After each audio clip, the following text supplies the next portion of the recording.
The brothers who built Adidas and Puma, from partners to rivals Adidas and Puma, two of the most iconic sports brands on earth. They've outfitted legends, shaped sports culture, and built multi-billion-dollar empires. But hidden beneath the glossy ads and celebrity endorsements is a story darker than most people realize. A story of betrayal, sabotage, and a sibling rivalry so toxic it divided not only a family but an entire town. At the center of it all were two German brothers, Adolf Adi Dassler and Rudolf Rudi Dassler. They started together, built shoes in their mother's laundry shed, and rose to international fame. But ambition, politics, and jealousy would eventually rip them apart, turning them into sworn enemies. Their fight gave birth to two rival companies, Adidas and Puma, and their feud shaped the global sports industry forever. This is the insane true story of the Nazi brothers who started rival shoe companies. The Laundry Boys. The Dassler brothers grew up in Herzogenaurach, a small German town known for shoemaking. Rudi, the older brother, was born in 1898, and Adi followed 2 years later. Their father earned little in a shoe factory, so their mother opened a laundry business. The boys helped deliver clothes, earning the nickname the Laundry Boys. Life was harsh, and World War I made it worse. Both brothers served, returning to a ruined economy and a collapsed family business. But Adi had a vision. Fascinated by sports, he believed specialized shoes could change athletics. He turned his mother's laundry shed into a workshop, scavenging materials from old helmets and parachutes. With electricity unreliable, he even built a bicycle-powered trimmer. Against the odds, he crafted innovative running shoes that athletes soon noticed. Rudi, outgoing and persuasive, saw the business potential. Adi handled design, while Rudi took charge of sales. In 1924, they officially founded the Dassler Brothers Sports Shoe Factory. From a tiny shed, they were on the path to something far bigger. Yet this partnership, so full of promise, would one day collapse in betrayal. The Nazi Olympics. By the 1930s, the Dasslers had expanded into a proper factory, selling shoes across Germany. Football was booming, and Rudi cleverly supplied free pairs to clubs, fueling demand. Business was thriving, but Germany was changing. Under Hitler, sports became propaganda. To survive, both brothers joined the Nazi Party, and their company benefited. Their biggest breakthrough came at the 1936 Berlin Olympics. It was the first televised games, and the brothers targeted star sprinter Jesse Owens. Approaching him was risky, since Hitler wanted Aryan athletes to dominate, but Adi offered Owens custom spikes, and he accepted. Owens won 4 gold medals wearing Dassler shoes, humiliating Nazi propaganda. For the brothers, it was a global triumph. Orders poured in from abroad, transforming their small-town business into an international brand. On the surface, they were successful, but beneath the glory, tensions were rising, and the unity that built their empire was starting to fracture. The betrayal. The Olympic triumph fed both brothers' egos. Adi believed it proved his craftsmanship. Rudi believed it showed the strength of his sales. Each thought the business depended on him. When World War II broke out, their factory was repurposed for the war effort. Shoes gave way to boots, and later even weapons. Adi stayed behind to run operations, while Rudi grew bitter, convinced his brother was sidelining him.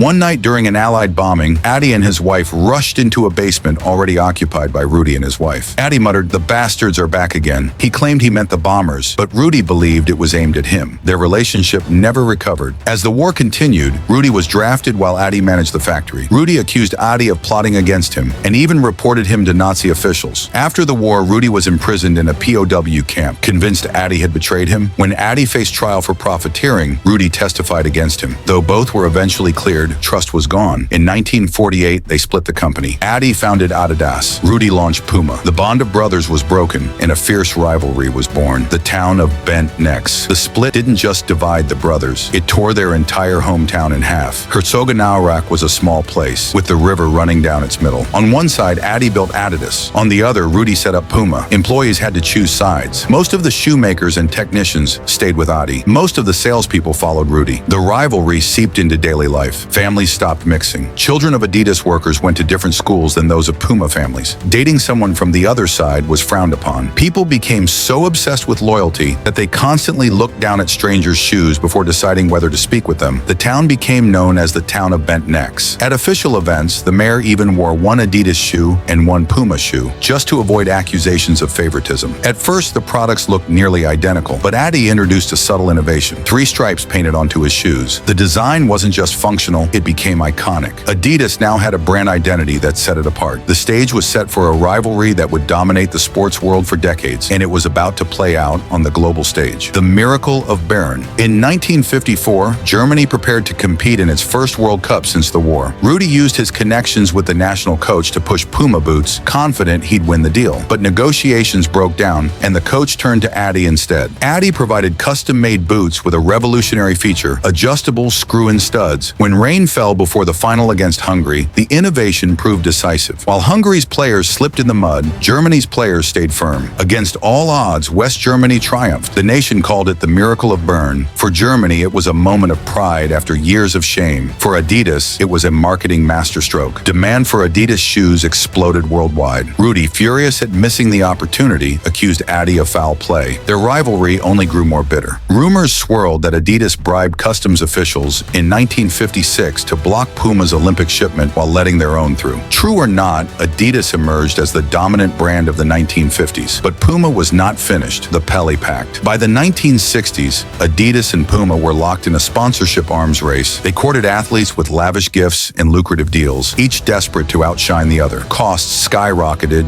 and profits shrank. In the run-up to the 1970 World Cup, both companies coveted one man, Pelé. He was the biggest football star in the world, the ultimate prize. But both sides realized that a bidding war would ruin them. So Adi's son Horst and Rudi's son Armin made a secret agreement. Neither company would sign Pelé. It became known as the Pelé Pact, but Armin broke the deal. At the World Cup quarterfinals, Pelé walked onto the pitch wearing Puma boots. Just before kickoff, he asked the referee to pause while he tied his laces. Cameras zoomed in, broadcasting Puma to millions around the globe. It was genius ambush marketing. Pelé went on to lead Brazil to victory. Puma's sales skyrocketed and Adidas was humiliated. The feud reignited with more intensity than ever. The final chapter. By the 1970s, the Dassler brothers were elderly men who hadn't spoken in decades. Even as their health declined, neither would reconcile. When Rudi was dying of cancer, Adi refused to visit. When Rudi was buried, Adi refused to attend the funeral. Years later, when Adi himself died, the two brothers were laid to rest in the same cemetery, but at opposite ends, forever divided, even in death. Their sons inherited the rivalry, but mismanagement weakened both brands. In the 1980s, as Adidas and Puma obsessed over outdoing each other, Nike quietly overtook them to become the global sports leader. Both Adidas and Puma nearly collapsed before being rescued by new investors. Under fresh leadership, Adidas partnered with icons like David Beckham, Kobe Bryant, and Kanye West. Puma reinvented itself with Usain Bolt and Rihanna. Both returned to prominence, but the Dassler family was no longer at the helm. In 2009, decades after the brothers' deaths, Adidas and Puma finally staged a symbolic truce, a friendly football match between their employees. But in Herzogenaurach, the rivalry still lingers. Adidas headquarters remain on one side of the river, Puma's on the other. The town of bent necks is still split. The story of Adidas and Puma isn't just about shoes. It's about ambition, betrayal, and the destructive power of rivalry. Two brothers turned a laundry shed into a global empire and then tore it apart. Their feud created two of the most powerful brands in history, but it also consumed their lives, leaving scars that still haven't fully healed. Next time you see someone wearing Adidas or Puma, remember, those stripes and that leaping cat aren't just logos. They're symbols of a rivalry born in war, fueled by betrayal, and kept alive by generations. If you found this story fascinating, don't forget to like, comment, and subscribe for more deep dives into the hidden histories of the world's biggest brands.